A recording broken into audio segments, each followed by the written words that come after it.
சென்னையில அடிப்பைப்புல தண்ணி அடிக்கும் பொழுது தண்ணி சாக்கடை தண்ணி மாதிரி கருப்பா வருது. இதை மக்கள் பயன்படுத்த முடியாமல் 10 நாளா அவதிப்படுகிறார்கள். பகுதியில் போய் கார்ப்பரேஷன் ஆபீஸ்ல கம்ப்ளைண்ட் பண்ணும் பொழுது அவங்க சரி செய்யறேன்னு என்று சொல்லி ஒரு 4 நாள் கழிச்சு வந்து தான் சரி பண்ண வராங்க. சரி பண்ணிட்டு போன பிறகு மீண்டும் மறுநாள் இதே போல தண்ணீர் வருகிறது. காரணம் என்ன கேட்டா, சாக்கடை கிளீன் பண்றவங்க தண்ணியை உடச்சு விட்டுட்டாங்க அப்படின்னு சொல்லிட்டு வந்து சரி பண்ணிட்டு போறாங்க. திருப்பி 2 நாள்ல தண்ணி இப்படிதான் வருகிறது. மக்கள் இதனால் கடும் அவதிக்கு உள்ளாகிறார்கள். அது மட்டும் இல்லாமல் அவங்க சமையலுக்கு இந்த தண்ணியை பயன்படுத்த முடியாமல் சமையலுக்கு கேன் வாட்டர் வாங்கி பயன்படுத்த முடிகிறது. இந்த பெரும்பாலும் இந்த பைப்பு தண்ணியை பயன்படுத்துவது மிடில் கிளாஸும் ஏழைகளும் தான் இருக்கிறார்கள். அவர்களால் 30 ரூபா கொடுத்து ஒரு கேன் வாட்டர் வாங்கி பயன்படுத்தி நம்ம சமையலுக்கு பயன்படுத்த முடியாது அவல நிலையில் உள்ளார்கள்.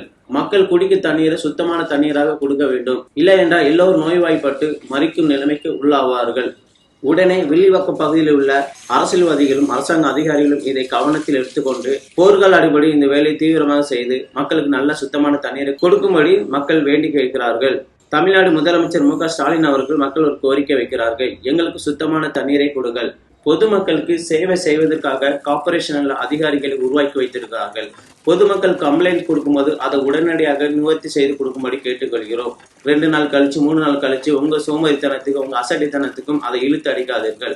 பொதுமக்கள் தொந்தரவு செய்யாத நல்ல அரசாங்க அதிகாரிகளாக இருங்கள்.